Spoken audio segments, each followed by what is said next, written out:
ছেড়ে দিন, ছেড়ে দিন বলছি আমাকে। এই বিয়ে আমি কিছুতেই করব না। আপনার মতো একটা মাস্তানকে কখনোই বর হিসেবে স্বীকৃতি দিব না আমি। স্বীকৃতি দাও বা না দাও, বিয়ে তো তোমার আমাকেই করতে হবে। আর এই আবরার খান ইহান কোনো মঞ্চের জোকার নয় যে তার মানিজ্জত নিয়ে তোমরা তামাশা করবে আর সে বসে বসে সেটা উপভোগ করবে।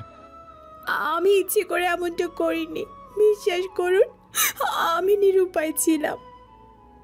আসলে নিরুপায় মাই ফুট। আমাকে এবং আমার পরিবারকে ভরা মজলিসে অপমান করার প্ল্যান করে নিয়ে এখন কিনা অসহায়তার গল্প শোনানো হচ্ছে। কিন্তু এই ইহান অতটাও বোকা নয় যে তোমার অ্যাক্টিংয়ে গলে যাবে। বিয়ে তো তোমার আমাকেই করতে হবে। এসেছে বিয়ে করতে, সো বিয়ে করে বউ নিয়ে মারিচের সমেত বাড়ি ফিরব। লেজ গুটিয়ে চলে যাওয়ার পাত্র ইহান নয়। প্লিজ ছেড়ে দিন আমায়। আমার ফ্যামিলিতে এটা জানতে পারলে অনেক বড় প্রবলেম হয়ে যাবে। মাইয়া তো আমাকে মেরেই ফেলবে। সেসব তোমার আগেই ভাবা উচিত ছিল। এখন সব ন্যাকামি বাদ দিয়ে দ্রুত বধূ রূপে সজ্জিত হয়ে এসো। গো ফাস্ট। ইহান নিঝুমকে জোরে ধাক্কা মেরে একটা ঘরের মধ্যে ফেলে দিয়ে চলে যায়। ইশারায় ও ওয়ার্নিং দিয়ে যায় যাতে দ্রুত তৈরি হয়ে নেয়। ইহান চলে যেতেই নিঝুম এলোমেলোভাবে কাঁদতে থাকে। নিজের উপর চরম রাগ হচ্ছে তার। কেন যে অদিতির কথা মতো ওকে পালাতে হেল্প করলো, এখন তো নিজেই ফেসে গেল। ফ্লোরে বসে হাঁটুতে মুখ গুজে হেঁচকি তুলে তুলে কাঁদছে নিঝুম। তার বাবা ভাইয়ের কানে এসব কথা পৌঁছালে একদম কুরুক্ষেত্র তৈরি হয়ে যাবে। ভয়ে প্রচণ্ড রূপে কম্পিত হচ্ছে নিঝুমের আন্তরিক্ষ। কয়েক সেকেন্ডের মধ্যেই পার্লার থেকে 4 জন বিউটিশিয়ান এসে হাজির নিঝুমের সম্মুখে।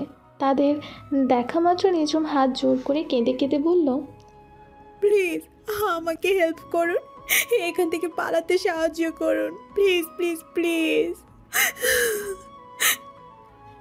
বিউটিশিয়ানগুলো একে অপরের মুখ চাওয়াচাওয়ি করলো।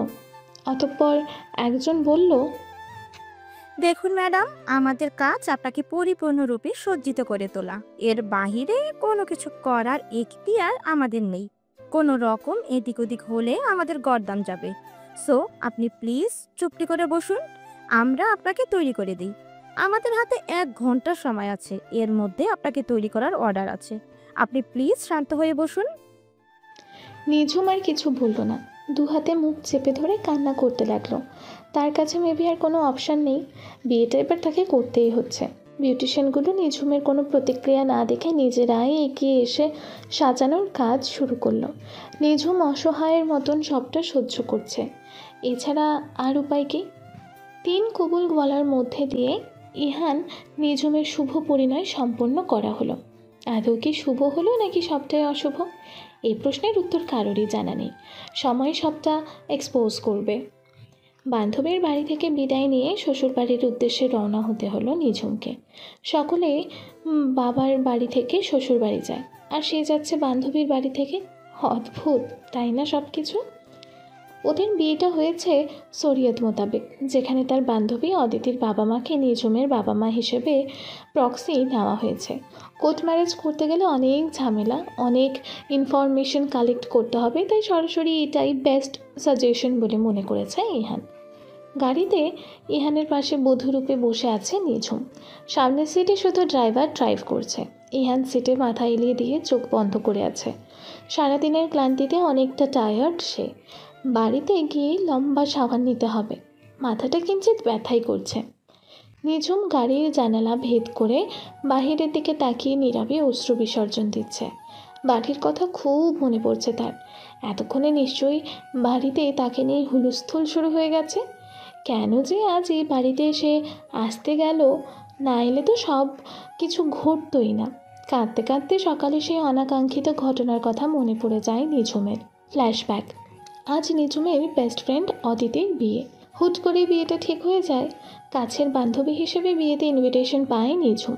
অদিতি বারবার করে বলে দিয়েছে সে যেন সকাল সকাল উপস্থিত থাকে, নয়তো সে বিয়ে করবে না। নিঝুমের পরিবার খুবই সিনসিয়ার, মেয়েদের একা বাহিরে বের হওয়ার পারমিশন নেই সেখানে। বিশেষ করে বাবা ভাই জানতে পারলে খুব ঝামেলা হবে। তাই নিঝুম অনেক কষ্টে তার মাকে ম্যানেজ করে চুপি চুপি এখানে এসেছে নিমন্ত্রণ রক্ষা করতে। এর আগে কখনোই নিঝুম একা কোথাও আসেনি। তার মা অবশ্য ছাড়তে চায়নি, নিঝুমের আকুতি মিনতি দেখে ছাড়তে বাধ্য হয়েছেন। তিনি আবারও স্বামী ভক্ত নারী, স্বামীর কথা অবাধ্য হয় না কখনো। অদিতিদের বাড়িতে এসে নিঝুম অদিতির বাবা মায়ের সঙ্গে টুকটাক কথা বলে অদিতির রুমে চলে যায়। সেখানে অদিতির সঙ্গে পুরো দুপুর পর্যন্ত লেগে থাকে। অদিতিকে বধূ সেজে সজ্জিত করা সব কিছু নিঝুমের সম্মুখে হয়। নিঝুম অদিতি দুজনেই খুব মজা করে এটা ওটা নিয়ে। হঠাৎ যখন বর এসেছে বলে সকলে বেরিয়ে যায় সে ঘর থেকে, তখন অদিতি গিয়ে ঘরের দরজাটা আটকে দেয়। নিঝুম অবাক চোখে বলে, কি রে অদু, দরজা বন্ধ করলি কেন? অদিতি তৎক্ষণাৎ একটা চাকু নিজের বাম হাতের শিরার ওপর রেখে উত্তেজিত কণ্ঠে বলে, ঝুম, তুই এখনই আমাকে এখান থেকে পালাতে সাহায্য করবি, নয়তো আমি সুইসাইড করব। নিঝুম কী বলবে ঠিক বুঝতে পারছে না। অদিতিকে সিরিয়াস দেখে সে ভীষণ ঘাবড়ে গেছে। এমনিতেই ছোট থেকে সে ভীষণ ভীতু স্বভাবের মেয়ে। অদিতির কাণ্ডে তার কপালে বিন্দু বিন্দু ঘামের আবির্ভাব ঘটছে। সে ওনার আঁচল দিয়ে সেগুলো মুছে নিয়ে শঙ্কিত কণ্ঠে বলে, প্লিজ এমন করিস না অদু, আমি শুনবো তোর কথা। প্লিজ চাকুটা হাত থেকে ফেলে দে। অদিতি চাকু ফেলে না, সে অবস্থাতেই বলে, না, আগে আমাকে এখান থেকে বের কর, তারপর এটা ফেলবো। হাতে সময় খুব কম, দ্রুত করবি। আচ্ছা, কি করতে হবে আমায় বল। তারপর অদিতি প্ল্যান মাফিক নিঝুমের সাহায্য নিয়ে বাড়ি থেকে পালিয়ে যায়। যাওয়ার আগে বলে যায়, আমি ভীষণ দুঃখিত দোস্ত, তোকে বিপদে ফেলে রেখে চলে যাচ্ছি, কিন্তু কি করব বল। আমি যে সাইদকে ভীষণ ভালোবাসি, আমাদের 2 বছরের সম্পর্ক। বাবা আমাকে জোর করে বিয়ে দিতে চেয়েছিল, কিন্তু সাইদকে ছাড়া আমি বাঁচব না। আজ আমরা বিয়ে করব। বিশেষ কর, আমার কাছে অন্য কোনো উপায় থাকলে তোকে বিপদে ফেলতাম না। আজ আমি তোর চোখে হয়তো অপরাধী হয়ে গেলাম, কিন্তু বিশ্বাস কর, একদিন তুই ঠিকই বুঝবি আমার আজকের অসহায়ত্ব। ঠিক যেদিন তুই কাউকে ভালোবাসবি সেই দিন। আমি আসি রে, পারলে এই অদকে ক্ষমা করে দিস। অদিতি চলে যায়। নিঝুম অসহায় দৃষ্টিতে চেয়ে দেখে সেই চলে যাওয়া। সাইদ হলো নিঝুমদের কলেজের সিনিয়র বড় ভাই। অদিতির সঙ্গে সাইদের সম্পর্ক চলছে এটা এতদিনে জানতে পারেনি নিঝুম। অদিতি তার বেস্ট ফ্রেন্ড হয়েও কেমন চুপিসারে লুকিয়ে গেছে সবটা তার কাছ থেকে। ভাবনা থেকে বেরিয়ে ওপরে চলে যায় নিঝুম। অদিতির জায়গায় নিজে দরজা বন্ধ করে বসে থাকে। বরযাত্রীদের খাওয়া দাওয়া শেষ হলে শুরু হয় বিয়ের তোড়জোড়। যখনই কনেকে নিয়ে যাওয়ার জন্য লোক পাঠানো হয় তখনই ঘটে বিপত্তি। কনে নেই ঘরে, শুধু নিঝুম একা। অদিতির বাবা মা এসে তখন নিঝুমকে জিজ্ঞাসাবাদ করে। নিঝুম ভয়ে আমতা আমতা করতে করতে সব সত্যি স্বীকার করে নেয়। ব্যাস, ততক্ষণে অদিতির হবু বর আবরার খান ইহান সেখানে উপস্থিত হয়ে সব ঘটনা শুনে ফেলে। কনের আসতে লেট হচ্ছে দেখে ইহান বুঝে গিয়েছিল নিশ্চয়ই কোনো গড়বড় আছে, তাই তো সে সোজা উপরের ঘরে চলে আসে। অতঃপর সব সত্যি জেনে যায়। অদিতির বাবা মা ইহানের কাছে ক্ষমা চায়, কিন্তু ইহান তখন নিঝুমকে বিয়ে করার প্রস্তাব দেয়। অদিতির বাবা মা সঙ্গে সঙ্গে না বলে দেয়, কারণ তারা জানে নিঝুমের পরিবার সম্পর্কে। কিন্তু ইহান নাছোড়বান্ধা, সে কিছুতেই খালি হাতে ফিরবে না। অগত্যা নিঝুমকে জোর জবরদস্তি বিয়েটা করে নেয় সে। এবার পরবর্তীতে কী অপেক্ষা করছে তাদের জন্য তা বিধাতাই ভালো জানেন। গাড়ি এসে থেমেছে বিরাট একটি আলিশান মঞ্জিলের সম্মুখে। নিঝুমের হুঁশ ফিরে গাড়ির ব্রেকের ধাক্কায়। ভাবনা ছেদতে সে সিক্ত নয়ন জোড়া হাতের উল্টো পিঠ দ্বারা মুছে নিয়ে সম্মুখে দৃষ্টি ফেরায়। তাদের গাড়িটি থামতেই পরপর কয়েকটি গাড়ি এসে পেছনে সারিবদ্ধভাবে জায়গা দখল করে নেয়। ওগুলোতে বর পক্ষের লোকজন আছে। নিঝুম বুঝতে পারে এটাই তার অনাকাঙ্ক্ষিত ভাবে তৈরি হওয়া শ্বশুরবাড়ি। পেছনের গাড়িগুলো থেকে একে একে সকলে বেরিয়ে আসছে। তাদের মধ্যে থেকে একটি ছেলে আর একটি মেয়ে নিঝুমের কাছে আসে। ছেলেটি হাস্যোজ্জ্বল মুখে দাঁড়িয়ে আছে, আর মেয়েটি তখন নিঝুমের পানে এক হাত বাড়িয়ে দিয়ে মিষ্টি হেসে বলে, এসো বৌমনি। নিঝুম একটু টাস্কি খায়। এই নামে প্রথম কেউ তাকে ডাকছে। বুকের মধ্যে অদ্ভুত অনুভূতি সৃষ্টি হচ্ছে। সে কি করবে কি বলবে কিছুই বুঝতে পারছে না। নিজেকে কেমন জানি অনুভূতিশূন্য মনে হচ্ছে। নিঝুমকে নিশ্চুপ দেখে মেয়েটি নিজ থেকে নিঝুমের হাত টেনে ধরে ওকে গাড়ি থেকে বাইরে বের করে নিয়ে এলো। অতঃপর পাশের ছেলেটিকে দেখিয়ে বলল, এই হলো ঈশান, আমার ছোট ভাইয়া, আর আমি হচ্ছি ইরা। আমরা কে বলো তো? আমি হলাম তোমার একমাত্র ননদ, আর ও হলো তোমার একমাত্র দেবর। পেয়ে গেলে এ পরিচয়, বাকিটা ধীরে ধীরে জেনে যাবে। তাহলে এবার ভিতরে চলো, আমাদের মিষ্টি বৌমনি। নিঝুম হতভম্বের ন্যায় চেয়ে রইল ইরার পানে। ইরা ফের মিষ্টি হেসে নিঝুমের কাঁধ জড়িয়ে ধরে ওকে বাড়ির ভেতরে নিয়ে যেতে লাগলো। ওদের পেছন পেছন সকলে আসছে। ইহান আগেই চলে গেছে ভেতরে। এখনও টের পায়নি নিঝুম। কী করে টের পাবে? তার তো কোনো কিছুতেই মন নেই। নিজেকে একটি যান্ত্রিক রোবট ধারণা হচ্ছে তার। গেট দিয়ে বাড়ির ভেতরে প্রবেশ করতেই ওদের ওপর ফুলের বর্ষা শুরু হয়ে গেল যেন। বাগানের রাস্তা ধরে দুপাশে সারিবদ্ধভাবে মেয়েরা ফুলের পাপড়িতে পরিপূর্ণ থালা হাতে দাঁড়িয়ে আছে। ওরা ভেতরে পা রাখতেই সেই মেয়েগুলো থালা থেকে ফুল দিয়ে ওদের গায়ে ছিটিয়ে দেওয়ার মাধ্যমে স্বাগতম বার্তা সম্পন্ন করলো। রাস্তা দিয়ে যেতে যেতে নিঝুম বাড়িটার আশেপাশে চোখ বোলালো। বাড়িটির বর্তমান সাজসজ্জা খুবই মনোমুগ্ধকর, ঝলমলে মরিচ বাতির সঙ্গে গোলাপ গাঁদা ফুলের নিদারুণ কম্বিনেশন। এই মুহূর্তে চোখ ফেরানো দায়। আনমনে এসব অবলোকন করতে করতে বাগানের রাস্তা পেরিয়ে ওরা এসে পৌঁছালো বাড়ির সদর দরজার সম্মুখে। নিঝুম মাথা নিচু করে আছে, দাঁড়িয়ে আছে। তখনই ইরা তার কানের কাছে এসে ফিসফিসিয়ে বলল, বৌমনি, এই হলো আমাদের মা, মিসেস অনিলা খান, মানে তোমার শাশুড়ি। ছটপট সালাম করে নাও তো। নিঝুম চোখ তুলে তাকালো। দরজার ভেতরে একজন মধ্যবয়স্ক মহিলা হুইল চেয়ারে বসে তার দিকে তাকিয়ে আছে। মহিলার চোখে মুখে গাম্ভীর্যতার ছাপ স্পষ্ট। নিঝুম বুঝতে পারল পছন্দের পাত্রের জায়গায় অন্য কাউকে হয়তো সে মেনে নিতে পারছে না। নিঝুম ভয়ে ভয়ে তাকে সালাম করলো। অদ্ভুতভাবে অনিলা খান নিঝুমের মাথায় হাত রেখে বললেন, ভালো থেকো, ভালো রেখো, সংসারটাকে এক সুতোয় মালা গেঁথে রেখো, কখনো ছিঁড়ে যেতে দিও না। নিঝুম বেশ অবাক হলো। এত সহজে কি করে মেনে নিল? বিস্ময়ে রেশ কাটিয়ে নিঝুম মাথা নেড়ে সম্মতি জানালো। অনিলা চৌধুরী ওদের ভেতরে আসতে বলে নিজেও ভেতরে চলে গেলেন। নিঝুমকে নিয়ে বসানো হয়েছে একেবারে ইহানের কক্ষে। কক্ষটি বর্তমানে ফুলে ফুলে সজ্জিত। সেই রয়েছে নানা রকম ডেকোরেশন। খানবাড়ির বড় ছেলের বিয়ে বলে কথা, সব কিছুতেই এক্সট্রা মশলাদার আয়োজন। নিয়ম মাফিক আজ নিঝুম ইহানের বাসর রাত। এই কক্ষে নিঝুমকে ঢোকানোর সঙ্গে সঙ্গে তার মনের মধ্যে অসম্ভব তুফানের সৃষ্টি শুরু হয়ে যায়। তার ইচ্ছে করছে এখনই এখান থেকে ছুটতে পালাতে, কিন্তু উপায় নেই। লোকজনে চারিদিক গমগম করছে। নিঝুমকে ঘিরে আছে অল্প বয়সী মেয়ে বউরা। নিঝুম বিছানার মধ্যে গোল হয়ে বসে আছে। তার পাশ থেকে তার ননদ জায়েরা নানা রকম হাসি ঠাট্টা করছে, কিন্তু তার সেদিকে কোনো খেয়াল নেই। সে আতঙ্কিত হয়ে আছে সেই আগত প্রলয়ের অপেক্ষায়। এই প্রলয় যে সেই প্রলয় নয় নিশ্চিত। এই প্রলয়ে নিঝুমকে বলে দিতে হবে অনেক কিছু, হয়তো নিজের পরিবার, নয়তো সম্মান। ঘড়ির কাঁটায় রাত 10টা বাজতেই নিঝুমের খাবারের ব্যবস্থা করা হয়। কত শত খাবার তার সম্মুখে উপস্থিত, কিন্তু সে কিছুই খেতে পারছে না। টেনশনে গলা দিয়ে খাবার নামছে না। নিঝুমকে সকলে জোর করছে খাওয়ার জন্য, কিন্তু ও কিছুতেই খেতে পারছে না। দেখা যায় এক পর্যায়ে অনিলা খান সেখানে উপস্থিত হন। তিনি সকলকে ঘরটা ফাঁকা করে দিতে বলেন। সকলে চলে যায়, শুধু ইরা থাকে। তিনি ইশারায় ইরাকেও চলে যেতে বলেন। ইরাও চলে যায়। এখন শুধু নিঝুম আর তিনি আছেন। নিঝুম সো মাচ নার্ভাস। মৃদু কাঁপছে তার অন্তর। সে 2 হাতের আঙুল কচলাতেই ব্যস্ত। অনিলা খান ওকে একবার পর্যবেক্ষণ করে হুইল চেয়ারটি টেনে নিয়ে একদম ওর কাছে চলে আসলেন।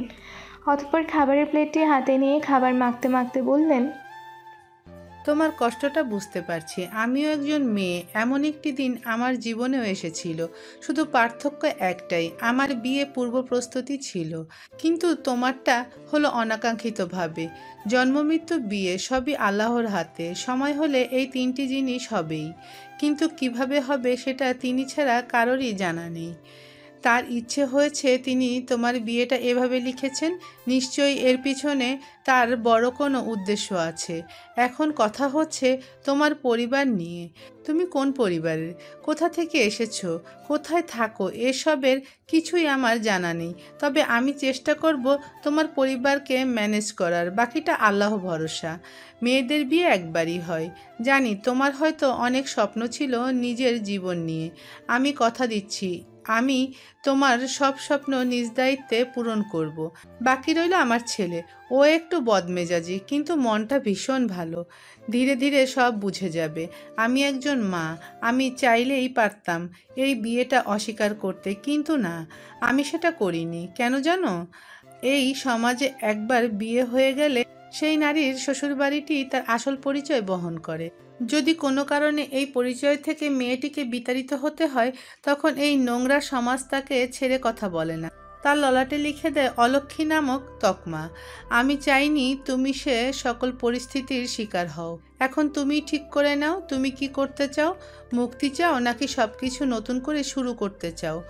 ডিসিশন এখনই চাইছি না, তুমি ভাবো, সারা রাত ভাবো। এখন মুখটা খোলো তো, খিদে পেয়েছে নিশ্চয়ই। নিঝুম হতবাক, চোখে জল টলমল। এত সুন্দর করে কেউ ওকে এর আগে কখনো কোনো কিছুতে বোঝায়নি। সকলে শুধু ধমকে শাসন করেই এসেছে। ভালোবাসেনি তা নয়, ভালোবাসতেও কেমন জানি দাম্ভির্য লুকিয়েছিল। নিঝুমকে চুপ থাকতে দেখে অনিলা খান ওর মুখের সামনে খাবার তুলে ধরে বললেন, কান্না নয়, এখন থেকে শুধু আনন্দ। এই মায়ের কাছে তুমি ভীষণ ভালো থাকবে, কথা দিলাম। নিঝুম চোখ মুছে কিঞ্চিত হেসে খাবার মুখে তুলে নিল। অনিলা খান মনে মনে প্রশান্তির হাসি হাসলেন। অতঃপর পুরোটা খাবার তিনি নিঝুমকে খাইয়ে দিয়ে হুইল চেয়ার টেনে টেনে চলে যেতে লাগলেন। নিঝুম সেদিকে তাকিয়ে থাকলো অপলক। এই মানুষটিকে নিঝুমের ভীষণ পছন্দ হলো। মনে মনে মায়ের স্থানে বসিয়ে নিল। অনিলা খান দরজা অবধি দিয়ে আবারও কাঁধ বাঁকিয়ে নিঝুমকে উদ্দেশ্য করে বললেন, একটা কথা বলা হয়নি, তুমি কিন্তু ভীষণ মিষ্টি। আমার তোমাকে বেশ পছন্দ হয়েছে, আমার পছন্দ করা পাত্রীর থেকেও বেটার। অতঃপর তিনি হুইল চেয়ার টেনে চলে গেলেন। নিঝুম ফের হতভম্ব হয়ে বসে রইল। সত্যিই এতটা আশা করেনি সে। সব কিছু একটু এক্সট্রা পাচ্ছে যেন। এ কক্ষে আর কারো প্রবেশ নিষেধ করে দেয় অনিলা খান। নিঝুম একা একা বেশ বোরিং ফিল করছে। সেই সঙ্গে বাড়ির অন্য টেনশনও বাড়ছে। কি হচ্ছে এখন ওখানে কে জানে। এতক্ষণে নিশ্চয়ই সকলে জানতে পেরে তাকে খোঁজাখুঁজি শুরু করে দিয়েছে। মায়ের উপর কী ঝড়টাই না আসতে চলেছে এটা ভেবে শিউরে ওঠে নিঝুম। তৎক্ষণাৎ দরজা খোলার শব্দ হয়। নিঝুম চমকে ওঠে।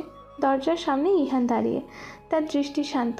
ইহান দরজা লক করে দিয়ে এক পা করে এগাতে থাকে। নিঝুম শুকনো ঢোক গেলে দু হাতে শক্ত করে বিছানার চাদর খামচে ধরে। ধীরে ধীরে বিছানার সন্নিকটে এগিয়ে আসছে ইহান। তার দৃষ্টি নিঝুমের মুখে নিবদ্ধ।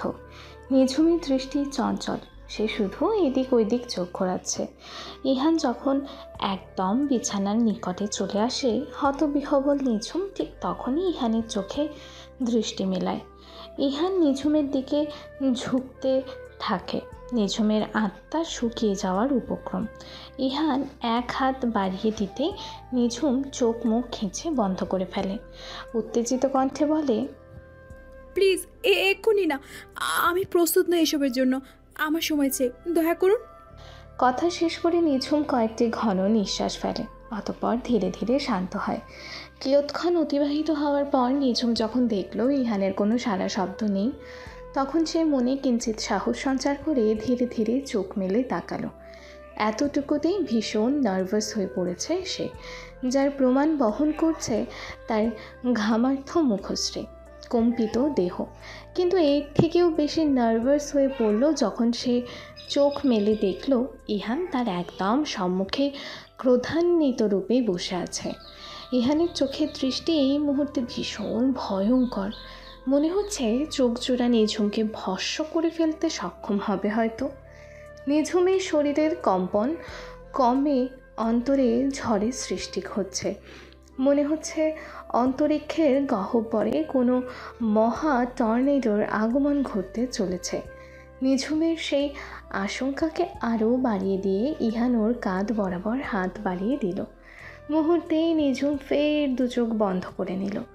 ইহান ওর কাঁধের ওপর থেকে হাত দিয়ে একটি বালিশ সংগ্রহ করে আবারও শটান হয়ে বসে পড়ল। তার রাগ যেন কিছুতেই কমছে না। অতঃপর সেই নিঝুমের এক হাত শক্ত করে চেপে ধরে দাঁতে দাঁত চেপে বলে, ইহান অতটাও ক্যারেক্টারলেস নয় যে যেখানে সেখানে তাকে ঢলে পড়তে হবে। তুমি ভাবলে কি করে তোমার মতো একটা ঠকবাজ মেয়েকে আমি স্পর্শ করব? এমন কথা ভুলেও কখনো মস্তিষ্কে স্থান দিও না, নয়তো পরিণাম অনেক ভয়াবহ হবে। তোমাকে আমি বিয়েটা করেছি শুধুমাত্র আমার সম্মান রক্ষা করতে, যেটা তুমি আর তোমার ওই সো কল্ড বান্ধবী মিলে বিকিয়ে দিতে চেয়েছিলে। তোমার বান্ধবীতে চলে গিয়ে বেঁচে গেছে, কিন্তু এখন সারা জীবনের জন্য সাফার করতে হবে তোমাকে। কথা শেষ করেই ইহান নিঝুমের হাতটা সর্বশক্তি দিয়ে ঝটকা মেরে ফেলে চলে যায়। নিঝুম এতক্ষণে নিজের বন্ধ চোখ খোলার সাহস করে। অহেতুক তার চোখ জোড়া ভিজে ওঠে নোনা জলে। সব কথাকে ছাপিয়ে তার কানে শুধু একটি কথাই বাজছে, সে নাকি ঠকবাজ। ইহান বালিশ নিয়ে হনহনিয়ে ব্যালকানিতে চলে যায়। নিঝুম সেদিকে তাকিয়ে থাকে অপলক। তার কি দোষ ছিল? সে কি ভীষণ অপরাধ করে ফেলেছে? নিঝুমের জায়গায় অদিতি থাকলে ইহান নিশ্চয়ই এমন করতো না। ভালোবেসে আপন করে নিত কি? ভোরের আলো চোখে পড়তেই মুখ ছুটে যায় নিঝুমের। পিটপিট করে চোখ মেলে তাকায় সে। ধীরে ধীরে মস্তিষ্ক জানান দেয় নতুন জায়গায় তার উপস্থিতি। সে ধরফড়িয়ে উঠে বসে, আশেপাশে তাকিয়ে বোঝার চেষ্টা করে কোথায় আছে। অতঃপর ধীরে ধীরে মস্তিষ্ক জাগ্রত হয়, মন শান্ত হয়। মনে পড়ে যায় গতকালকের সকল ঘটনা। দেওয়াল ঘড়িতে তাকিয়ে দেখে ভোর 6টা বাজে। নামাজের সময় হয়েছে। নিঝুমকে গতকাল রাতে তার ননদিরা একটি লাগেজ দিয়ে গিয়েছিল। এগুলোতে মেবি নতুন বইয়ের জন্য আনা জিনিসপত্র ছিল।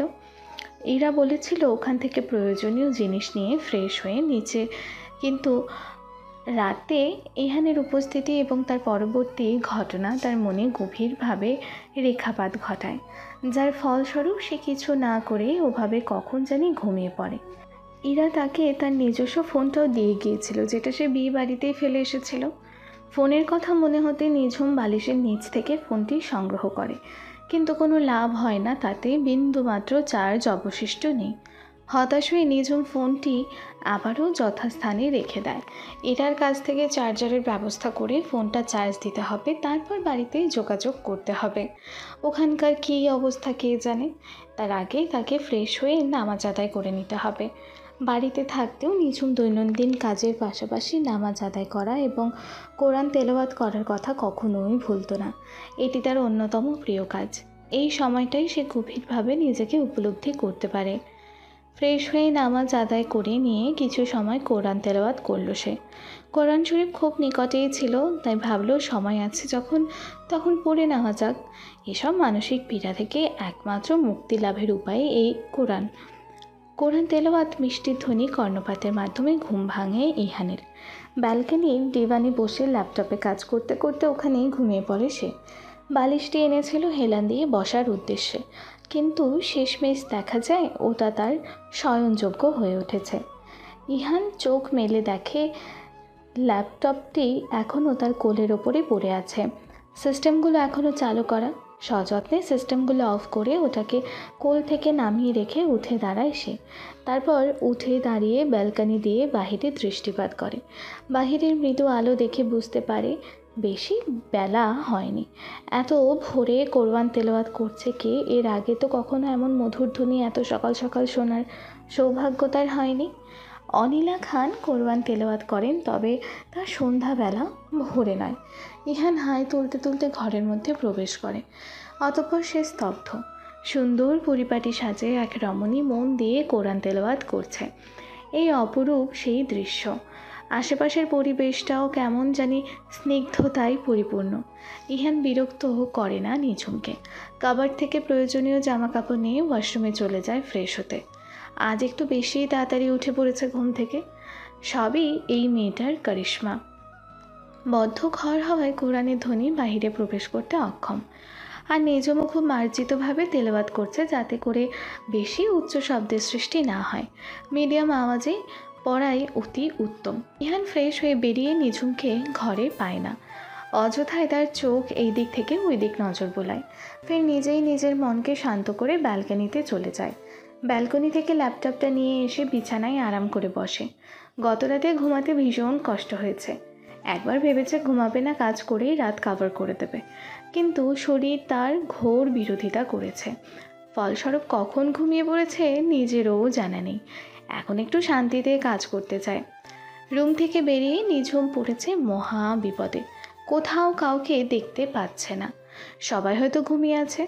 ইরার ঘর কোনটাও তাও সে জানে না। ফোনটা চার্জে দেওয়া ভীষণ জরুরি হয়ে পড়েছে। বাড়িতে যে করে হোক দ্রুত যোগাযোগ করতে হবে। অবশেষে একজন মধ্যবয়স্ক লোক এসে তাকে ইরার ঘরের সন্ধান বলে দেয়। সেই সঙ্গে ইরাকে ডেকেও দেয়। এ লোকটি হয়তো এই বাড়ির মেড সার্ভেন্ট। তার পোশাক আশাক চালচলনে এই পরিচয় বহন করে। ইরা নিঝুমকে দেখে ভীষণ খুশি হয়। নিঝুম ইরাকে তার সমস্যার কারণটা জানায়। ইরা তৎক্ষণাৎ নিঝুমের ফোনটি তার ফোনের চার্জার দিয়ে চার্জে লাগিয়ে দেয়। অতঃপর দুজনে নানা প্রকার গল্প করতে থাকে। ইরা মেয়েটা বেশ মিশুক, প্রাণোচ্ছল প্রকৃতির। এই অল্পক্ষণেই নিঝুমের বেশ মনে ধরে তাকে। তারা গল্প করতে করতে 9টা বেজে যায়। হঠাৎই নিচ থেকে অনেক শোরগোল ভেসে আসে। এরা কৌতূহল নিয়ে এগিয়ে যায় কি হয়েছে দেখতে, কিন্তু নিঝুম নড়াচড়া করতে ভুলে যায়। সে পাথরের ন্যায় শক্ত রূপ ধারণ করে। তার কানে ভেসে আসছে সেই পরিচিত কণ্ঠস্বর, পরিচিত হুঙ্কার, পরিচিত দাম্ভিকতা। এখানে দাঁড়িয়ে সে উপলব্ধি করতে পারছে আসন্ন বিপদের সংকেত। দয়া করে এভাবে চিৎকার চেঁচামেচি করবেন না, এটা ভদ্রলোকের বাড়ি। হুইল চেয়ার টানতে টানতে এগিয়ে এসে উক্তিটি বললেন অনিলা খান। তার পদার্পণে উপস্থিত আগন্তুকগণ একটু নড়ে চড়ে উঠলেন। তাদের মধ্যে থেকে একজন বললেন, ভদ্রতা শেখানোর প্রয়োজন নেই। সৌজন্য জ্ঞান আমাদের যথেষ্ট পরিমাণে রয়েছে, কিন্তু আপনাদের সেটা কতটুকু আছে এটাই ভাববার বিষয়। অনিলা খান কৌতূহলী কণ্ঠে বললেন, মানে কি বলতে চাইছেন পরিষ্কার করে বলুন, আর আপনাদের পরিচয় কি, এখানে কেন এসেছেন? তাদের মধ্যে থেকে একজন টকবকে তরুণ গর্জে উঠে বললেন, আমার বোনকে আটকে রেখে আবার বড় বড় কথা বলা হচ্ছে। ডাকুন নিঝুমকে। কোথায় লুকিয়ে রেখেছেন ওকে? এক্ষুনি বের করে নিয়ে আসুন। আমার বোনকে আমরা ফিরিয়ে নিয়ে যেতে এসেছি। মিস্টার আহসান, আপনি এখানে? সিঁড়ি দিয়ে নামতে নামতে কথাটি বলল ইহান। ইহানের গলা শুনে উপস্থিত সকলে উপরে তাকালো। ইহান ততক্ষণে নিচে নেমে এসেছে। ইহানকে দেখা মাত্র মধ্যবয়স্ক লোকটি অর্থাৎ মিস্টার আহসান তেজি কণ্ঠে বললেন, ও, তার মানে এসব প্ল্যান করে করা হয়েছে। কি চাইছোটা কি তুমি? ইহান ওনাদের কথার মানেটা খুব ভালো করে বুঝতে পেরেছে, কিন্তু ইচ্ছে করে না বোঝার ভান করে বলল, আপনি সব কি বলছেন মিস্টার আহসান? পরিষ্কার করে বলুন। এত বড় ঘটনা ঘটিয়ে এখন না বোঝার ভান করে আছো, তাই না? তোমার হবু বউ পালিয়েছে বলে তুমি সেই মাসুল আবার মেয়ের উপর থেকে উঠালে কেন? জবাব দাও। নাকি ইচ্ছে করে আমাকে জব্দ করতে এইসব করেছ? ইহান মৃদু হেসে হেলে ধুলে সোফায় গিয়ে বসে পড়ে। অতঃপর পায়ের ওপর পা তুলে আয়েশ করে বসে বলে, কুল ডাউন মিস্টার আহসান, আপনার বয়স হয়েছে। এই বয়সে এত উত্তেজনা শরীরের জন্য অত্যন্ত ক্ষতিকারক। তার চেয়ে বরং আপনি এখানে আসুন, চা খান, মেয়ে জামাইকে দোয়া করুন, তারপর খুশি মনে বাড়ি চলে যান। ইহানের কথার পরিপ্রেক্ষিতে মিস্টার আহসান কিছু বলতে নেবে তার আগে তার ছেলে নুহাস আহসান দ্বিগুণ তেজস্বী কণ্ঠে বলে ওঠে, জাস্ট শ্যাট আপ মিস্টার খান। আপনাদের সঙ্গে আমাদের পরিবারের সন্ধি অনেকটা আগুনে ঘি ঢালার মতো। এত কথার সময় নেই। আপনি আমার বোনকে ডেকে দিন, ওকে নিয়ে আমরা চলে যাব এখনই। ইহান একটু হতাশ হওয়ার অভিনয় করে বলে, আচ্ছা ঠিক আছে, আপনারা যেমনটা চাইবেন। অতঃপর ইরাকে পাঠানো হয় নিঝুমকে নিয়ে আসার জন্য। নিঝুম এতক্ষণ দোতলার সিঁড়ির কাছে পিলারের পেছনে লুকিয়ে লুকিয়ে সবটা শুনেছে। তার মনে এখন একটি প্রশ্ন ঘুরপাক খাচ্ছে, তা হলো তার বাবা, ভাই আর ইহান কি পূর্ব পরিচিত? তাদের মধ্যে নিশ্চয়ই কোনো দ্বন্দ্ব রয়েছে, নয়তো এভাবে কথা বলবে কেন? কিসের দ্বন্দ্ব তাদের?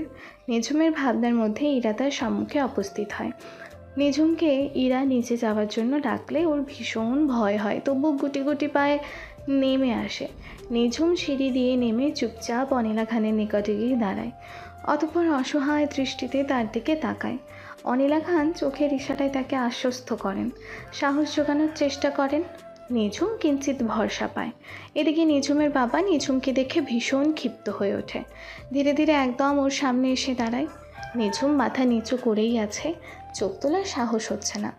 হঠাৎ পরপর কয়েকটি ঠাস ঠাস শব্দে মুখরিত হয় পুরো মঞ্জিল। সকলে নির্বাক, শুধু ইহান ব্যতীত। ও যেন আগে থেকেই জানতো এমন কিছু হবে। মিস্টার আহসান আবারও হাত ওঠাতে গেলেই নুহাস দৌড়ে এসে বাবাকে থামায়। নিঝুম নুহাসের বড় আদরে, একটু শাসনে রাখে, তবু মনে মনে ভীষণ ভালোবাসে, কিন্তু সরাসরি ধরা দিতে আপত্তি করে।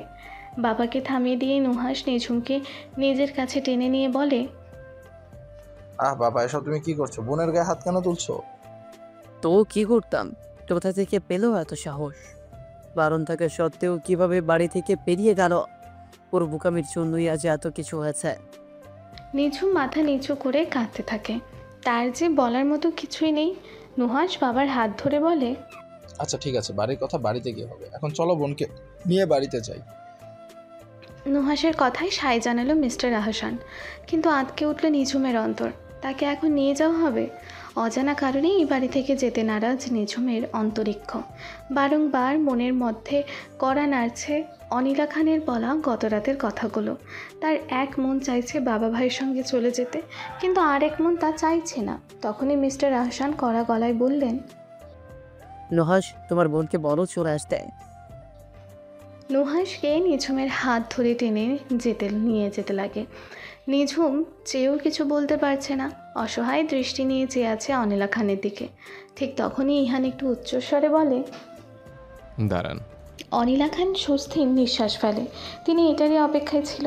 ইহান বসা থেকে উঠে একদম ওদের কাছে চলে যায়। অতঃপর নুহাসের হাত থেকে নিঝুমের হাতটি এক ঝটকায় ছাড়িয়ে নেয়। নিঝুমকে টেনে নিজের কাছাকাছি নিয়ে দাঁড় করায়। তারপর শান্ত কণ্ঠে বলে, এত রাগ ভালো নয় মিস্টার আহসান। আপনার মেয়ে অন্যায় করেছে, আপনি শাসন করেছেন। যেটা আমি চেয়েও করতে পারছিলাম না, সেটা আপনি করে দিয়েছেন। আমি খুব খুশি হয়েছে, কিন্তু এখন আপনি যেটা করছেন সেটাতে আমি ভীষণ অখুশি হয়েছে। আপনি আমার বউকে আমার এই চোখের সামনে দিয়ে টেনে হিস্ট্রি নিয়ে চলে যাচ্ছেন। This is not fair. আবার মেয়েকে আমি নিয়ে যাচ্ছি, সেটা তুমি বলার কে? আপনার একমাত্র জামাই। দাঁত কেলিয়ে কথাটি বলে ইহান। রাগে নুহাসের শরীর জ্বলে ওঠে। সে নিঝুমকে উদ্দেশ্য করে বলে, বোন ঝটপট চলে আয়। নিঝুম এক পাও নড়ে না। এবার মিস্টার আহসান বলে, চলে এসে বলছি। নিঝুম তাও নড়ে না। ইহান শব্দ করে হেসে ওঠে। অতঃপর হাসি থামিয়ে বলে, দেখেছেন তো, আমার বউ আমাকে ছেড়ে যেতে চাইছে না। বোন তুই কি আসবি? এবার নিঝুম মুখ খোলে, রিন্ডি নিয়ে বলে, না। নুহাস, মিস্টার আহসান এবং তাদের সঙ্গে আগত সকলে সদস্যগণ ভীষণ অবাক হয়। মিস্টার আহসান তো বলেই দেন, ভেবে বলছো তো? এই বাড়িতে থাকতে হলে তোমাকে আহসান বাড়ির সকলের সঙ্গে সম্পর্ক ছেদ করতে হবে। নিঝুমের গলা ধরে আসছে, তবু কোনো মতে কঠোর গলায় বলল, ভেবেই বলছি। নুহাস নিঝুমের নিকটে এগিয়ে এসে বলে, পাগলামি করিস না বোন, বাড়ি চল। নিঝুম কণ্ঠে কঠোরতা বজায় রেখে বলে, চলে যাও তোমরা। নুহাস হতবাক হয়। এ কোন নিঝুমকে দেখছে সে? একদিনেই এতটা বদলে গেল কি করে? নুহাস কয়েক কদম পিছিয়ে যায়। মিস্টার আহসান এবার শেষবারের মতন বলে, আরেকবার ভেবে দেখতে পারো। নিঝুম ফের একই উত্তর দেয়। অতঃপর মিস্টার আহসান নুহাস এবং তার সঙ্গে আসা সঙ্গীদের নিয়ে হনহনিয়ে চলে যায়। ওনারা চলে যেতেই নিঝুম ধপ করে মেঝেতে বসে পড়ে কান্না শুরু করে দেয়। ইহান আর চোখে একবার সেদিকে দেখে। অনিলা খান ইরাকে দিয়ে নিঝুমকে ঘরে পাঠিয়ে দেয়। ঈশান এখনও বেঘরে ঘুমোচ্ছে। এইসব কিছুই সে টের পায়নি। বিয়েতে আমন্ত্রিত সকলেই পাশে গেস্ট হাউসে আছে, তাই তারাও এসবের কিছু জানে না। শুধু ইরা, ইহান, নিঝুম, অনিলা খান এবং কয়েকজন কাজের লোক এসবের সাক্ষী। কাজের লোকগুলো নিজেদের মতোই কাজ করছে। ফ্যামিলি ম্যাটারে নাক গলানো তাদের জন্য নিষিদ্ধ। ইরা নিঝুমকে নিয়ে চলে যেতে ইহানও সেদিকে অগ্রসর হয়, কিন্তু ঠিক তখনই অনিলা খান বলে ওঠে, কেন করলি এমন? ইহান পেছন ঘুরল, ভ্রু কুচকে দাঁড়িয়ে রইল। অনিলা খান ফের বললেন, নিঝুমের করা এই সামান্য অপরাধের জন্য তুই যে ওকে বিয়ে করিসনি এটা আমি আগেই বুঝতে পেরেছিলাম। আজ পুরোপুরি শিওরও হলাম। ওনাদের সঙ্গে কিসের শত্রুতা তোর, যার মাসুল ওই নিষ্পাপ মেয়েটাকে গুনতে হচ্ছে? এত কিছু জেনে তোমার কোনো লাভ হবে না, সময় হলে ঠিক সবটা জানতে পারবে। তবে এতটুকু জেনে রাখো, এই পরিস্থিতির জন্য আমি দায়ী নই, দায়ী তোমরা। প্রথমত দায়ী তুমি, যে আমার অতীত জানা সত্ত্বেও আমাকে বিয়ের বেরিতে বসতে বাধ্য করেছে।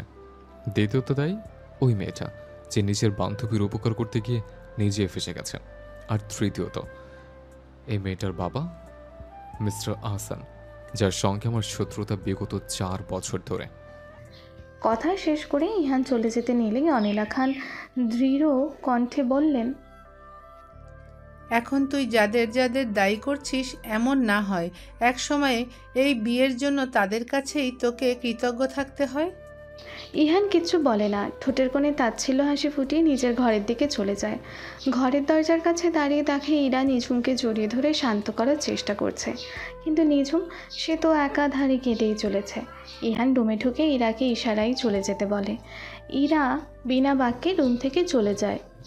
ইহান টিস্যু বক্সটি এগিয়ে দেয় নিঝুমের নিকট। নিঝুম হেঁচকে তুলতে তুলতে ইহানের দিকে কৌতূহলী দৃষ্টি নিয়ে তাকায়। ইহান নিঝুমের কৌতূহল বুঝতে পেরে বলল, চোখের পানি টেনে বলছে এখনই ক্লিন করবে, এসব কান্নাকাটি এখানে চলবে না। নিঝুমের মনটা একরাশ অভিমানে ছেয়ে গেল মুহূর্তেই। কান্নাগুলো দ্বিগুণ নড়াচড়া দিয়ে উঠল। সে কিছু না বলেই টিস্যু বক্স থেকে টিস্যু বের করে নিয়ে চোখের পানি মোছার বৃথা চেষ্টা চালাতে লাগলো। যতগুলো টিস্যু নিচ্ছে ভিজে একাকার হয়ে যাচ্ছে, তবু মোছা আর শেষ হচ্ছে না।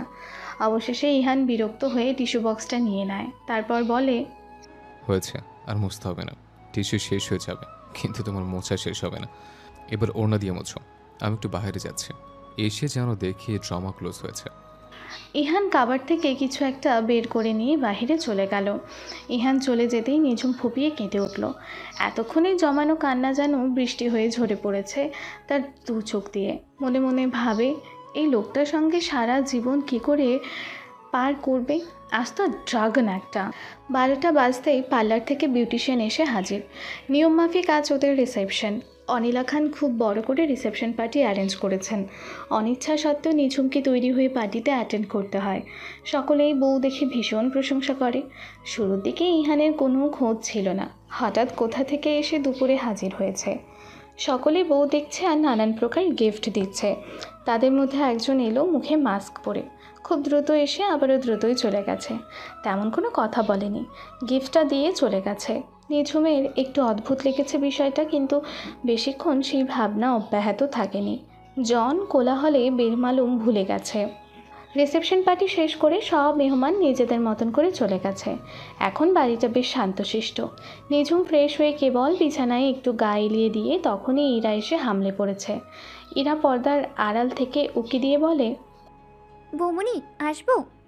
নিঝুম শোয়া থেকে উঠে বসে, মৃদু হেসে বলে, এসো। ইরা এক লাফে ভেতরে ঢুকে যায়। নিঝুমের কাছে গিয়ে বসে বলে, নিশ্চয়ই তুমি খুব ক্লান্ত। আর আমাকে দেখো, তোমার সঙ্গে আড্ডা দেওয়ার লোকটা সামলে উঠতেই পারলাম না। না না, ঠিক আছে, ভালো করেছো এসে। চলো আমরা গল্প করি। ইরা ভীষণ খুশি হয়ে যায়। দুজনে আড্ডায় মশগুল হয়ে পড়ে। এক পর্যায়ে নিঝুম ইরাকে বলে, আচ্ছা ইরা, তুমি কিসে পড়ো? অনার্স প্রথম বর্ষে। ও আচ্ছা, খুব ভালো। এভাবেই দুজন কথা বলছে। এবার ইরা বলে, জানো বৌমনি, তোমাকে পেয়ে আমি ভীষণ খুশি হয়েছি। এই বাড়িতে আমার সঙ্গী বলতে কেউ ছিল না। এখন তুমি আর আমি একসঙ্গেই থাকবো সব সময়। তোমার বিয়েটা অনাকাঙ্ক্ষিত হলেও বিয়ে তো বিয়েই, বলো। তুমি কখনো আমাদের ছেড়ে যেও না বৌমনি। আমার ভাইয়াটাকে ভালোবেসে আপন করে নাও। জানো, ওর মনে না অনেক কষ্ট, কিন্তু কখনো প্রকাশ করতেই চায় না। কঠোরতা দিয়ে ঠিকই রাখতে চায়। আমার ভাইটা না আগে এমন ছিল না। এক কালবৈশাখী ঝড় এসে তছনছ করে দিয়ে গিয়েছে আমাদের জীবন। বাবাকে হারিয়েছি আমরা তখন। আচ্ছা বৌমনি, তুমি পারবে না আমার ভাইটাকে ঠিক আগের মতো প্রাণোচ্ছল করে তুলতে? পারবে না বলো? ভালোবাসবে তো ওকে? কি হলো বলো বলো? নিঝুম তেমন কিছুই বুঝতে পারলো না ইরার কথার, তবু একটি কথাই বলল, কিন্তু তোমার ভাই যে একটা মাস্তানকে কিভাবে মেনে নেব? ইরা বিস্মিত হয় নিঝুমের কথায়। তার ভাই মস্তান? এটা কি করে সম্ভব? ইরা বিস্ময়কর দৃষ্টি নিয়ে বলল, এসব তুমি কি বলছো বৌমনি? ভাইয়া কি করে মাস্তান হবে? আরে হ্যাঁ ইরা, তোমার ভাই একটা মাস্তান। আমি দুইবার তাকে রাস্তায় ফাইটিং করতে দেখেছি। যাদেরকে মেরেছে তাদের প্রায় যায় যায় অবস্থা। আচ্ছা তুমিই বলো, মাস্তান না হলে কি এমনটা কেউ করতে পারে? ইরা এবার বুঝতে পারে সবটা। সে স্বস্তির নিঃশ্বাস ফেলে এক প্রকার প্রশান্তিময় হাসি হাসে। নিঝুম বোঝে না এই হাসির অর্থ, তাই ভ্রু কুঁচকে তাকিয়ে থাকে। হাসি থামিয়ে ইরা বলে, এবার বুঝেছি বৌমনি, তুমি ভাইয়াকে ফাইট করতে দেখেছো, ঠিক আছে, কিন্তু ও মাস্টার নয়, ও তো। ইরার কথা শেষ হওয়ার আগে সেখানে অনিলা খানের আগমন ঘটে। তিনি ঘরে ঢুকতে ঢুকতে বলে, কি এত আলাপ হচ্ছে ননদ ভাই বউতে মিলে? নিঝুম মাথা নিচু করে ফেলে। ইরা একগাল হেসে বলে, গল্প করছিলাম মা, তুমিও এসো, আমাদের সঙ্গে জয়েন হও। আমি এসেছি একটি গুরুত্বপূর্ণ কাজে। কি কাজ মা, বলো। কাজটা নিঝুমের সঙ্গে। জি বলুন, কি কাজ? আমি এক্ষুনি করে দিচ্ছি। অনিলা খান হুইল চেয়ার টেনে নিঝুমের কাছে আসলেন। অতঃপর বললেন, সকাল থেকে অনেক ধকল গেছে, বাড়ির সকলের জন্য মন পুড়ছে নিশ্চয়ই। পারলে ফোনে কথা বলে ক্ষমা চেয়ে নিও তাদের থেকে। একটা কথা সবসময় মনে রাখবে, বাবা মা যতই অন্যায় করুক, ভুল করুক না কেন, তারা কিন্তু বাবা মাই। তাদের মনে কষ্ট দেওয়া উচিত নয়। যেটা বলতে এসেছি, তুমি কতদূর অবধি পড়ালেখা করেছো? অনার্স ফাইনাল ইয়ারে পড়তাম। বিয়ের আগে নিশ্চয়ই তোমার কোনো স্বপ্ন ছিল। তুমি নিশ্চয়ই চাইতে পড়াশোনা করে বড় কিছু হবে। তুমি চাইলে তোমার ইচ্ছে পূরণ করতে পারো। এখান থেকেই পড়ালেখা কন্টিনিউ করে যেতে পারো। তোমার স্বপ্ন পূরণের লক্ষ্যে কেউ বাধা হয়ে দাঁড়াতে আসবে না। নিঝুম মায়াভরা নয়নে তাকিয়ে থাকে অনিলা খানের দিকে। এই মানুষটার প্রতি তার শ্রদ্ধা দিনকে দিন বেড়েই চলেছে। নিঝুম চোখ ভর্তি আনন্দ অশ্রু নিয়ে বলল, জি আমি অবশ্যই চাই আমার স্বপ্ন পূরণ করতে। Good girl. তবে ইরার সঙ্গে তুমিও রোজ কলেজে যাবে, প্রয়োজনীয় টিউশন নেবে। কখনো কিছুর প্রয়োজন পড়লে নির্দ্বিধায় আমাকে জানাবে, কখনো সংকোচ করবে না। মনে রাখবে, আমি যদি ওদের মা হই তবে তোমারও কিন্তু মা। আচ্ছা তোমরা গল্প করো, আমি আসি তাহলে। আচ্ছা। অনিলা খান চলে যায়। তিনি চলে যেতেই ইরা উৎফুল্ল হয়ে বলে, বৌমনি, তুমি তো আজকে অনেক গিফট পেয়েছো, চলো সেগুলো দেখি।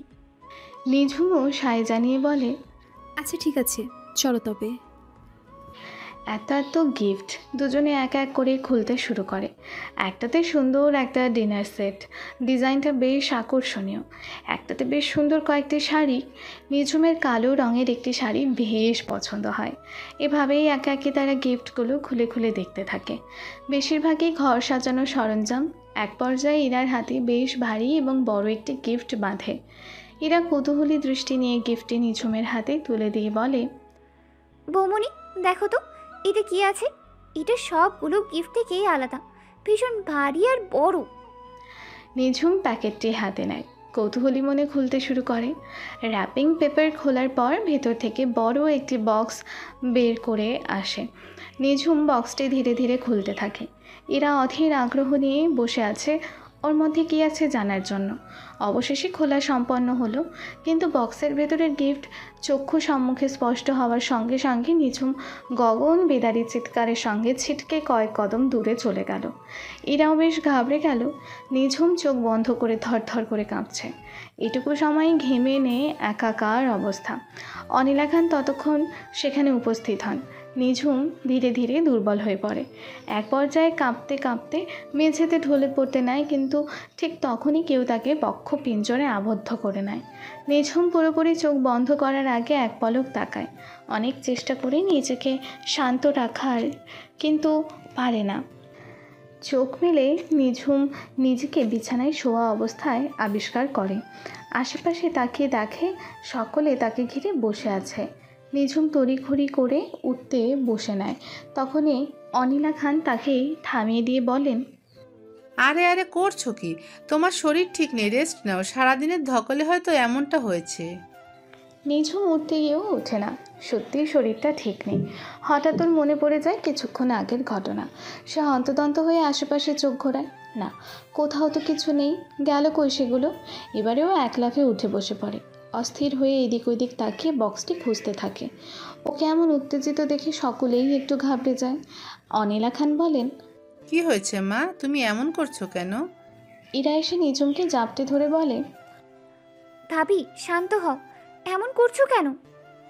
তখন নিঝুমের চিৎকারে ঈশানও এখানে উপস্থিত হয়। সে খুব চিন্তিত হয়ে দাঁড়িয়ে আছে, কিচ্ছু বলছে না, মনে হচ্ছে কোনো গভীর চিন্তায় মগ্ন। ইহান স্থির হয়ে দাঁড়িয়ে আছে, সেও কিছু চিন্তা করছে। দু ভাইয়ের কিসের এত চিন্তা? এদিকে নিঝুম কিছুতেই থাকছে না, সে বারংবার বলছে, ওখানে কিছু ছিল, সেগুলো কোথায় গেল? আমি স্পষ্ট দেখেছি। ওই দিয়েছে ওগুলো, আমি নিশ্চিত ওই দিয়েছে। এর জন্যই এভাবে দেখছিল আমায়। নিঝুমকে থামানো অসম্ভব হয়ে পড়েছে। অনিলা খান নিঝুমকে পাল্টা প্রশ্ন করে, কি দেখেছো তুমি মা, আর কার কথা বলছো? কে কি দিয়েছে? নিঝুম পাগলের মতন প্রলাপ বলতে থাকে, ও দিয়েছে, ওই দিয়েছে। কেন দিয়েছে? কে ও? কেন দিল? কি করেছি আমি? কি বুঝাতে চাইছে ও? নিঝুমের পাগলামো দেখে ইহান আর স্থির থাকতে পারে না। তার প্রচণ্ড বিরক্ত লাগছে এসব। সে নিঝুমের সম্মুখে এসে তার এক হাতের কবজি শক্ত করে চেপে ধরে, চোয়াল শক্ত করে অগ্নির দৃষ্টি প্রয়োগে বলে, একদম চুপ, আর একটুও পাগলামো নয়। তুমি ভুল দেখেছ, কেউ কিচ্ছু দেয়নি, কোনো কিচ্ছু নেই এখানে, সব তোমার মনের ভুল। সারাদিনে বেশি স্ট্রেস নিয়ে ফেলেছ, তাই এমন হয়েছে। এখন রেস্ট করো, সব ঠিক হয়ে যাবে। বাজে চিন্তা একদম নয়। নিঝুমের কানে কথাগুলো গেল কিনা কে জানে। সে তো ইহানের মধ্যে ডুবে গেছে। ইহানের বলা কথাগুলো হয়তো তার কর্ণ ছুঁতে অক্ষম। ইহানের হাতের স্পর্শে তার মনে পড়ে যায় তখনকার কথা। চোখ বন্ধ করতে করতে সে এক পলক দেখেছিল ইহান তাকে নিজ বক্ষে জায়গা দিয়েছে। তখনকার কথা মনে পড়তে লজ্জায় মিইয়ে গেল সে। সকলের সামনে এমন সিচুয়েশন, ছি ছি, মুহূর্তেই ভুলে গেল সেই ভয়াবহ স্মৃতি। ইহান ফার্স্ট এইড বক্স থেকে একটি ওষুধ নিয়ে নিঝুমকে খাইয়ে দিল। এটা অল্প পাওয়ারের ঘুমের ওষুধ। ডক্টরের পারমিশন আছে, ডিপ্রেশনে এটা সাময়িকভাবে খাওয়া যায়। নিঝুমের এখন ঘুমের প্রয়োজন, তাই ইহান ওটা ওকে খাইয়ে দিল। কিছুক্ষণের মধ্যেই নিঝুম ঘুমিয়ে পড়ল। চোখ বন্ধ করার আগে আরেকবার ইহানকে দেখে নিল। নিঝুম ঘুমোতেই যেন সকলে স্বস্তি ফিরে পেল। অনিলা খান প্রশান্তির নিঃশ্বাস ফেললেন। ইরাও যেন হাঁপ ছেড়ে বাঁচল। কিন্তু তখন ঈশান এগিয়ে এসে বলল, কেবল তো শুরু, কতদিন সামলাতে পারবে? ঈশান চলে যায়। অনিলা খান ইরাকেও চলে যেতে বলে। ইরা চলে যায়। অতঃপর তিনি ইহানের কাছে গিয়ে বলে, খেয়াল রাখিস ওর দিকে, ইনশাল্লাহ সব ঠিক হয়ে যাবে। ইহান ছোট্ট করে মাথা নাড়ায়। অনিলা খান নিজের ঘরে চলে যায়। ওনার যাওয়ার দিকে তাকিয়ে ইহান মনে মনে ভাবে, কিচ্ছু ঠিক হবে না, কেবল তো শুরু হলো, ধীরে ধীরে অনেক কিছু হবে। সামলাতে পারবে তো? ইহান এক পলক নিঝুমের দিকে তাকায়। ঘুমন্ত মুখখানা দেখতে কি নিষ্পাপ লাগছে। ইহান ফের মনে মনে ভাবে, শুধু শুধু তোমায় ইউজ করতে হলো। কি করতাম বলো? আমি তো নিরুপায়, সব দোষ তোমার বাবার। আরও একটি মিষ্টি ভোরের উপস্থিতি নিঝুমের জীবনে। তড়িঘড়ি করে উঠে ফ্রেশ হয়ে নামাজ আদায় করে নেয় সে। আজকে আর কোরআন তেলাওয়াত করে না। মাথাটা কেমন জানি ধরে আছে। গরম চা হলে মন্দ হতো না, কিন্তু এত ভোরে কিচেনে কেউ নেই হয়তো, তাই মনের ইচ্ছাটাকে দমিয়ে রেখে ব্যালকনিতে চলে গেল সে। ইহান আজও ব্যালকনির ডিভানে কোনো রকমে কাত হয়ে শুয়ে ঘুমিয়ে আছে। পরনে গেঞ্জি, ট্রাউজার, চুলগুলো এলোমেলো। নিঝুম খুব মন দিয়ে পর্যবেক্ষণ করলো তাকে। দেখতে তো মাশাআল্লাহ, কিন্তু ব্যবহারটা একদম করলা। আনমনেই ভিংচে কাটলো নিঝুম। পরক্ষণেই মনে হলো ইহানের শুতে হয়তো অসুবিধা হচ্ছে। নিজের প্রতি অসম্ভব রাগ হলো তার জন্যই তো ইহানের এমন কষ্ট করতে হচ্ছে। সে শুধু শুধুই উড়ে এসে জুড়ে বসেছে। নিঝুমের ইচ্ছে করছে ইহানকে ডেকে তুলে বিছানায় পাঠিয়ে দিতে, কিন্তু কোথাও একটা সংকোচ থেকেই যায়। মনের সঙ্গে যুদ্ধ করে এক পর্যায়ে নিঝুম ইহানকে ডেকেই ফেলল। কি বলবে ভেবে ভেবে অবশেষে মিস্টার খান নামেই সম্বোধন করলো ইহানকে। বলল, এই যে শুনছেন, আপনার তো কষ্ট হচ্ছে, ভিতরে গিয়ে শুবেন চলুন। শুনতে পাচ্ছেন মিস্টার খান, শুনতে পাচ্ছেন? ইহানের ঘুম পাতলা। নিঝুমের মৃদু আওয়াজেই তার ঘুম ছুটে গেল। চোখ মেলে নিঝুমকে দেখে ভ্রু কুঁচকে তাকিয়ে রইল। অতঃপর নিঝুমের তাকে ডাকার কারণটা মস্তিষ্কে নাড়া দিতেই তার কাছেও মনে হলো আসলেই বিছানায় গিয়ে শোয়াটা ভীষণ জরুরি। এভাবে শোয়াটা ভীষণ কষ্টকর। ইহান কিছু না বলে হাই তুলতে তুলতে উঠে বিছানায় গিয়ে উবুর হয়ে শুয়ে পড়ল। নিঝুম আর কিছু বলল না। সে তার মতন ব্যালকনি থেকে বাগান দেখায় মনোযোগী হলো। ব্যালকনি থেকে বাগানের এক সাইড স্পষ্ট দেখা যায়, বেশিরভাগ গন্ধরাজ আর লাল গোলাপ। পুরো বাগানটায় ফুলের সমারোহ। সাদার মধ্যে থেকে থেকে লাল রঙা ফুলগুলো যে কারো নজর কাটতে সক্ষম। যে কখনো ফুল তেমন পছন্দ করে না সেও হয়তো একবার দেখলে দ্বিতীয়বার ফের তাকাবে। নিঝুমও মনোযোগ সহকারে সেগুলো দেখছিল। ফুলের টকটকা লাল রং দেখে তার হঠাৎ মনে হলো গতকাল রাতের কথা। বুকটা ধক করে উঠল নিমেষেই। মনটা চঞ্চল হয়ে উঠল।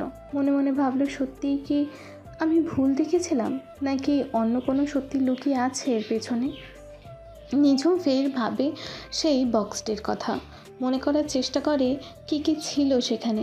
সেখানে ছিল একটি রক্তাক্ত পাঞ্জাবি, একটি আগুনে পোড়ানো আধপোড়া শাড়ি, বড় ছোড়া ছোড়ার গায়ে তাজা রক্তের ছাপ, কিছু শুকনো ছেঁড়া বকুলমালা, ভাঙা রেশমি চুড়ি, আর বক্সটির ওপর পাশে রক্ত দিয়ে লেখা ছিল ছাড়বো না।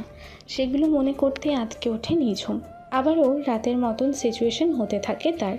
নিজের মধ্যে থেকে হারিয়ে যাচ্ছে সে। শরীরে অদ্ভুত কম্পন শুরু হয়েছে। চোখ জোড়া বড় বড় হয়ে গেছে। কাঁপতে কাঁপতে সেভাবেই দাঁড়িয়ে থাকে সে। মুখে কিছু বলতে চেয়েও পারছে না। ছোট থেকেই সে ভীষণ ভীতু প্রকৃতির। তার উপর আবার রক্তে তার ফোবিয়া আছে। রক্ত দেখা বা সেই মুহূর্ত মনে পড়লেই সে সেন্সলেস হয়ে পড়ে। আজও সে সময় আগত। ধীরে ধীরে চেতনা হারায় সে। সারা শরীর নিয়ে মেঝেতে লুটিয়ে পড়ে। ধপ করে কিছু পড়ার শব্দে চমকে ওঠে ইহান। ইহান ঘরের আশেপাশে চোখ বোলালো। না, এখানে তো কিছু হয়নি। ঘুমে ঢুলু ঢুলু পায়ে ব্যালকানির দিকে গেল। মুহূর্তেই সে চমকে উঠল। ঘুম ছুটতে পালালো। নিঝুম মেঝেতে লুটিয়ে আছে। কিছুক্ষণের জন্য সে বাখারা হয়ে পড়ল। পরপর বিচক্ষণ ইহান তার মস্তিষ্ক শার্প করে নিয়ে দ্রুত নিঝুমকে কোলে তুলে নিল। বিছানায় শুইয়ে দিয়ে চোখে মুখে পানির ঝাপটা দিল। ক্ষণকাল অতিবাহিত হতেই নিঝুম পিটপিটিয়ে চোখ খুলল। ইহান তখন পানির গ্লাস হাতে নিঝুমের দিকে অতি আগ্রহ নিয়ে ঝুঁকে তাকিয়ে আছে। নিঝুম চোখ খোলা মাত্র ইহানকে এতটা কাছাকাছি দেখে আচমকা তড়িঘড়ি করে লাফিয়ে উঠতে নেয়। ঠিক তখনই ঘটে এক বিপত্তি। দুজনের মাথায় ঠোকাঠুকি লেগে যায়। নিঝুম আহ বলে মৃদু আর্তনাদ করে কপালে হাত রাখে। চোখ বন্ধ করে নেয়। ইহান এটার জন্য মোটেও প্রস্তুত ছিল না। সে আপাতত ভীষণ রেগে গেছে। রাগ সংবরণ করতে সে হাতের গ্লাসটি টেবিলে রেখে বিনা বাক্যে ওয়াশরুমে চলে গেল। এখন আর তার ঘুম হবে না। একবারে ফ্রেশ হয়ে ব্রেকফাস্ট করে বেরিয়ে পড়বে। এদিকে গ্লাস রাখার শব্দে আটকে ওঠে নিঝুম। এই লোকটা এমন কেন? আজ তো হনুমান একটা। আপন মনে বেরিয়ে বিছানা থেকে নেমে পড়ে নিঝুম। হাঁটা ধরে সামনে। উদ্দেশ্য ইরার ঘর। ইরা এখনও ঘুমে বিভোর। নিঝুম চুপটি করে ওর মাথার কাছে গিয়ে বসে পড়ল। ওড়নার খোট ধরে ইরার কানে সুরসুরিয়ে দিতে লাগলো। ইরা ঘুমের মধ্যে কপালে ভাঁজ ফেলল। তবু নিঝুম ক্ষান্ত হলো না। সে তার কাজে ব্যস্ত। অবশেষে বার কয়েক মোড়ামুড়ির পর ইরার ঘুম ছুটল। নিঝুমকে দেখে প্রশস্ত হাসল। নিঝুমের কোল টেনে শুয়ে পড়ল। নিঝুম হেসে ইরার মাথায় বিলি কেটে দিতে লাগলো। ইরা ফ্রেশ হয়ে নিঝুমের সঙ্গে ওদের কলেজ সম্পর্কে আলোচনা করছে। ইরা চাইছে নিঝুম এখন থেকে ওর অধ্যয়নকৃত কলেজে পড়ুক। এতে করে দুজনে একসঙ্গে থাকা যাবে। নিঝুমও রাজি। এখন শুধু ট্রান্সফার হওয়ার অপেক্ষা। ডাইনিং টেবিলে সকলে একসঙ্গে বসেছে নাস্তা করতে। ঈশান এখনও ঝিমোচ্ছে। ব্রেড হাতে নিয়ে বসে আছে চোখ বন্ধ করে।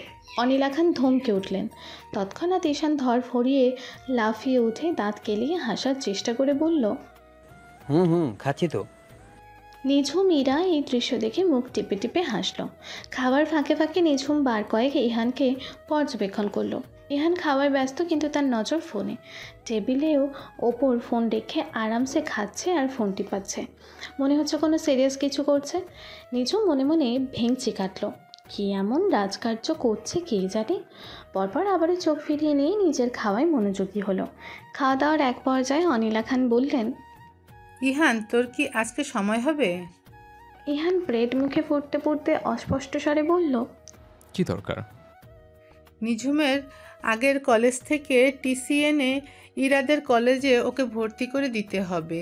বেশ ঝামেলাপূর্ণ হবে ব্যাপারটা, তোকেই হ্যান্ডেল করতে হবে। ইহান চুপ থাকলো, সময় নিয়ে বলল, আজ সময় হবে না, কাল চেষ্টা করব। নিঝুম মনে মনে ভ্যাঙালো। অনিলা খান সম্মতি দিলেন ইহানের প্রস্তাবে। ইরা তখন আর একটি প্রস্তাব রেখে বসল। সে আজ নিঝুমকে নিয়ে তার কলেজে যেতে চায়। এমনিতেই বাড়িতে একা থেকে নিঝুম বোরিং হতো, টেনশন করতো। এসব থেকে মুক্তি পাওয়ার জন্য হলেও তাকে যেতে হবে। অনিলা খানের সম্মতি ছিল এটাতেও। এরা বেশ উৎফুল্ল হয়ে গেল, সঙ্গে নিঝুমও। ঈশান এখনও থেকে থেকে ঝিমুচ্ছে। ইরা সুযোগ বুঝে বেশ জোরে সোরে একটা খোঁচা দিয়ে বসলো। অনিলা খানের দৃষ্টিগোচর। ঈশান মৃদু আর্তনাদ করে বসল। অনিলা খান সহ সকলের দৃষ্টি ঈশানের ওপর। ইরাও ভঙ্গি ধরে একই কাজ করলো। ঈশান রেগে তাকালো ইরার দিকে। অনিলা খান উদ্বিগ্ন কণ্ঠে বললেন, কি হয়েছে? দেখা যায় ঈশান কিছু বলতে নেবে তার আগে ইরা বলে ওঠে, মশা মশা। ইরা তৎক্ষণাৎ পিড়পিড় করে কেটে পড়ে। ঈশান চেয়েও কিছু বলতে পারে না। অনিলা খান অস্পষ্ট স্বরে বলে, দিনে দুপুরে মশা? নিঝুম একটা ডার্ক খয়েরি রঙের জর্জেট থ্রি পিস পরে নিল। হালকা লিপস্টিক, হালকা করে কাজল লাগিয়ে নিল। এটা তার অভ্যাস। ভারী সাজ একদম অপছন্দ তার। চুলগুলোতে বিনুনি পাখিয়ে বেরিয়ে আসে ঘর থেকে। ততক্ষণে ইরাও নিচে নেমে গেছে। সে পরেছে সাদা কামিজ, মাথায় হিজাব। এই সাদা পরার কারণ এটা ইউনিফর্ম হিসেবেই ব্যবহৃত হয়। অনিলা খানের থেকে বিদায় নিয়ে দুজনে সমান তালে কথা বলতে বলতে এগিয়ে চলেছে। অতঃপর বাড়ির গাড়িতে করেই তারা রওনা হয়ে যায় গন্তব্যে। গাড়িতে ইরার সঙ্গে কথা বলতে বলতে হঠাৎই নিঝুমের মনটা ফের বিষণ্ণতায় ঘিরে ধরে। পরিবারের কথা মনে পড়ে যায়। দ্বিখণ্ডিত মন পুনরায় খণ্ডবিখণ্ড হতে থাকে।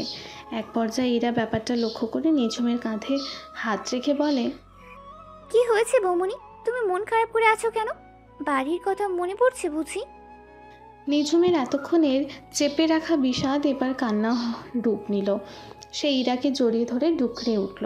ইরা তাকে শান্ত করার ভঙ্গিতে বলল, কেঁদো না বৌমনি, সব ঠিক হয়ে যাবে। তুমি বরং একটা ফোন দাও, দেখো তারা কি বলে। নিশ্চয়ই খুব শীঘ্রই মেনে নেবে।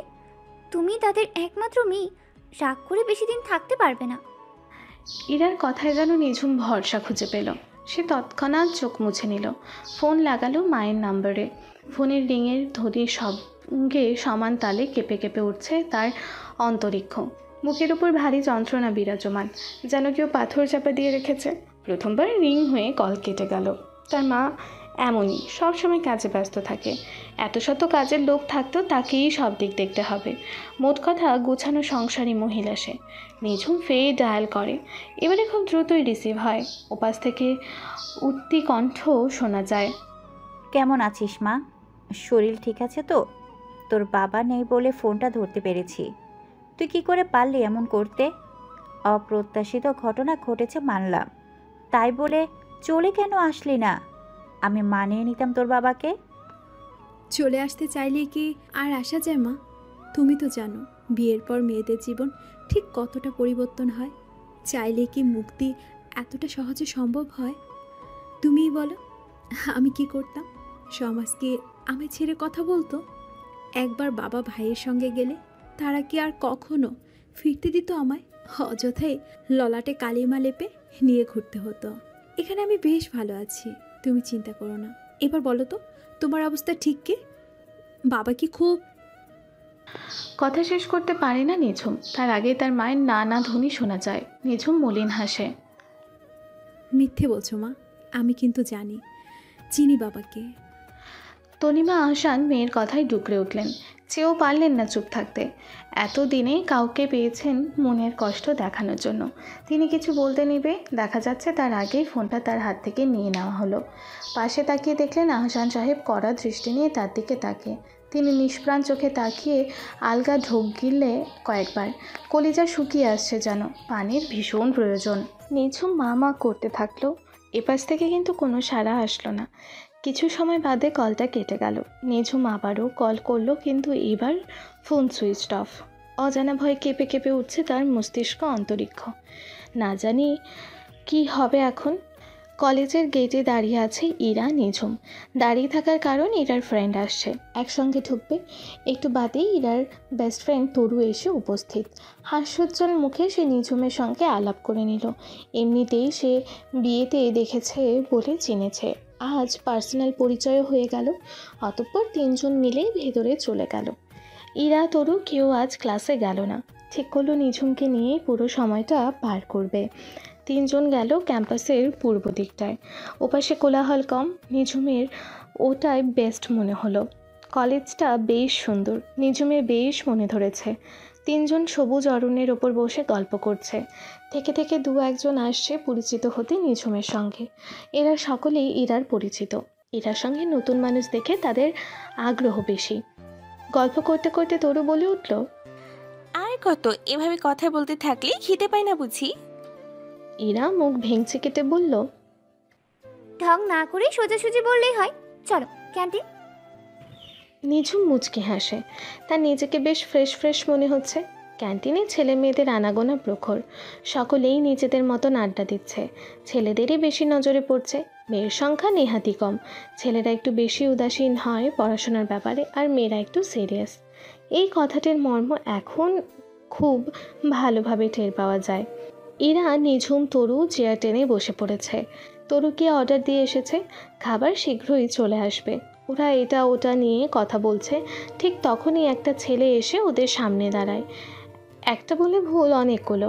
একটার পেছনে সবগুলো লাইন লাগিয়ে আছে। ইরা আর তরু বিরক্ত হলো এদের দেখে। নিঝুম দর্শকের ন্যায় চেয়ে আছে। তার অবশ্য রিয়্যাক্ট করার মতন কোনো কারণ নেই, সে তো নতুন, কাউকেই চেনে না। এরা নাক ফুলিয়ে বসে আছে, এখনই উঠে যেতে চাইছে কিন্তু পারছে না। তরুও নাক মুখ কুঁচকে আছে, মনে হচ্ছে ভীষণ বিরক্ত। নিঝুম ইরাকে খোঁচা দিল। ইরা ইশারায় চুপ থাকতে বলল। অবশেষে নিঝুম চুপ মেরে বসে রইল। ইতোমধ্যে ওদের টেবিলে খাবার চলে এসেছে। ওদের সামনে দাঁড়ানো ছেলেটি এতক্ষণে মুখ খুলল। গম্ভীর কণ্ঠে ওয়েটারকে বলল, বিল আমি দিচ্ছি। ইরার মাথায় চট করে রাগ চড়ে বসল। সে চেয়ার ছেড়ে ধপ করে উঠে পড়ল। রেগে গিয়ে ছেলেটির দিকে আঙুল তুলে তাক করে বলল, হাউ ডেয়ার ইউ, সাহস কী করে হয়? ছেলেটির দৃষ্টি শান্ত, সে কিছু বলছে না। ছেলেটির পেছনে দাঁড়ানো ছেলেগুলো আপাতত মাথা নিচু করে দাঁড়িয়ে আছে। ইরা আর কিছু বলার আগেই ছেলেটি চলে যেতে লাগলো। তার সঙ্গে সঙ্গে পেছনের ছেলেগুলোও চলে গেল। হঠাৎই কিছুটা দূর থেকে কেউ একজন নিহান বলে উচ্চস্বরে ডেকে উঠল। নিঝুম খেয়াল করলো ওই ছেলেটি দাঁড়িয়ে পড়েছে, তার মানে এর নাম নিহান। নিঝুম মনে মনে অঙ্ক কষে নিল, ছেলেটির সঙ্গে ইরার নিশ্চয়ই কোনো ঝামেলা আছে। এখন থাক, বাড়িতে গিয়ে জিজ্ঞাসা করা যাবে। ওরা চলে গেছে। ইরা নিজেকে শান্ত করার চেষ্টা করে টেবিলে বসলো। অতঃপর নিঝুমের দিকে দৃষ্টি দিয়ে হাসার চেষ্টা করে বলল, ও কিছু না, এমনিতেই খাওয়া শুরু করো। তরু আর ইরার মধ্যে চোখাচোখি কথা হলো, যেটা চোখ এড়ায়নি নিঝুমের। আজ খুব সুন্দর কাটলো নিঝুমের দিনটি। ইরার সঙ্গে অনেক ঘুরেছে, বেশ মজা করেছে, শপিংও করেছে অনেক। এর আগে এভাবে মুক্ত বাতাসে ঘোরার তেমন একটা সুযোগ তার হয়নি। পারিবারিক নিয়মের গণ্ডি পেরিয়ে মুক্ত পাখির ন্যায় ঘোরার সৌভাগ্য কখনোই মেলেনি। কিন্তু আজ সব কিছু অন্যরকম হলো। সব ঠিক থাকলেও নিজের পরিবারের কথা কি আর ভোলা যায়? মনটা অনবরত খচখচ করে ওদিকে খবর জানতে। নিঝুম ড্রয়িং রুমে বসে আনমনে ভাবাভাবি করছে। ঠিক সেই সময় ইহানের উপস্থিতি। সে ক্লান্ত শরীরে হেলে দুলে সিঁড়ি বেয়ে উপরে উঠছে। নিঝুম খেয়াল করলো ইহানের পরিস্থিতি, তার মায়া হলো। ইস, লোকটা হয়তো ক্লান্ত, এক গ্লাস ঠান্ডা পানি দিয়ে আসি, নিশ্চয়ই ভালো লাগবে। ফ্রিজ থেকে ঠান্ডা পানি নিয়ে এক প্রকার ছুটে সে ইহানের কাছে গেল। দরজার সামনে দাঁড়িয়ে আমতা আমতা করছে, কেমন যেন দ্বিধাদ্বন্দ্বে ভুগছে। ইহান যদি কিছু বলে তখন মনের সঙ্গে ঠেলাঠালি করে এক পর্যায়ে নিঝুম ভেতরে ঢুকতে সক্ষম হলো। হুশ করে ইহানের সামনে গিয়ে পড়ল। ইহান তখন কেবল শার্টের কয়েকটি বোতাম খুলছে। নিঝুমকে দেখে খানিকটা আশ্চর্য হলো। নিজেকে সামলে নিয়ে ভ্রু উঁচিয়ে বলল, কি চাই? নিঝুম ইহানের এইরূপ চেহারা দেখে খানিকটা লজ্জা পেল। মাথা নিচু করে পানিটা এগিয়ে দিল। ইহান কোনো দিন না তাকিয়ে পানির গ্লাসটা নিয়ে পুরোটা পানি শেষ করলো নিমিষেই। লম্বা শ্বাস টেনে নিঝুমের হাতে গ্লাসটি ধরিয়ে দিল। তার এই মুহূর্তে পানির সত্যিই ভীষণ দরকার ছিল। নিঝুম গ্লাসটা নিয়ে চলে যেতে লাগলো। ঠিক তখনই পেছন থেকে নরম কণ্ঠস্বর শুনে থমকে দাঁড়ালো। ধন্যবাদ। নিঝুম পেছনে ফিরল না। মনের মধ্যে কেমন শান্তি অনুভব করলো, চোখ বন্ধ করে উপভোগ করলো, অতঃপর মুচকি হেসে চলে গেল। ইহান দীর্ঘশ্বাস ফেলে ফের নিজের কাজে মন দিল। আপাতত তার লম্বা শাওয়ারের প্রয়োজন আছে। ডিনারে সকলেই আপন মনে খেয়ে চলেছে। ইহান নিজের সেই বিশ্ববিখ্যাত ফোনটিতে নজর রেখেই খাচ্ছে। নিঝুম চুপচাপ খাচ্ছে। ইরা খাচ্ছে কম খাবার আর নাড়ছে বেশি। এটা দেখে অনিলা খান বললেন, কি হয়েছে, খাচ্ছ না কেন? এই তো খাচ্ছি তো। এরা থমথমে মুখ নিয়ে ঠেলে ঠুলে খেতে রাখলো। নিঝুম খেয়াল করেছে কলেজে সেই ছেলেটিকে দেখার পর থেকেই ইরার মাঝে মধ্যেই এমন অন্যমনস্ক হয়ে পড়েছে। কি হয়েছে ওদের মধ্যে এমন, জানতে হবে তাকে। ঈশান চুপচাপ খেয়ে চলেছে। রাতের খাবার যত তাড়াতাড়ি শেষ করা যায় ততই মঙ্গল। সে আবার অতিরিক্ত ঘুম কাতুরে কি না। ঘুমাতে গিয়ে হলো মহাজালা। নিঝুম কিছুতেই আজ বিছানায় শোবে না। এই দুদিন ইহান তার জন্য অনেক কষ্ট করে ব্যালকনিতে ঘুমিয়েছে। এভাবে তাকে কষ্ট দিয়ে সে কি করে মনের আনন্দে বিছানায় শোবে। কিন্তু এই কথাটা ইহানকে বলতেও পারছে না, সংকোচ হচ্ছে। ইহান সোফায় বসে ল্যাপটপে কাজ করছে। মনে হচ্ছে ভীষণ গুরুত্বপূর্ণ কাজ, বেশ সিরিয়াস সে। নিঝুম একটু একটু করে ইহানের পাশে গিয়ে দাঁড়িয়ে পড়েছে। ইহানের গভীর মনোযোগ ল্যাপটপে। মনোযোগ ভেঙে তার চোখ যায় নিঝুমের পায়ের ওপর। অতঃপর চোখ তুলে তাকায় নিঝুমের মুখে। ইহানের গম্ভীর কণ্ঠ, কিছু বলবে?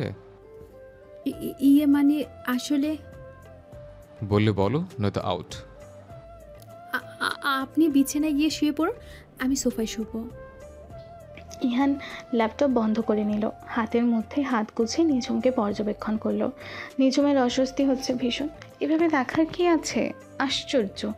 পরপর ইহানের ভারাক্রান্ত কণ্ঠ শোনা গেল, চুপচাপ শুয়ে পড়ো, বেশি বউগিরি করতে আসো না, ফল তেমন একটা ভালো হবে না।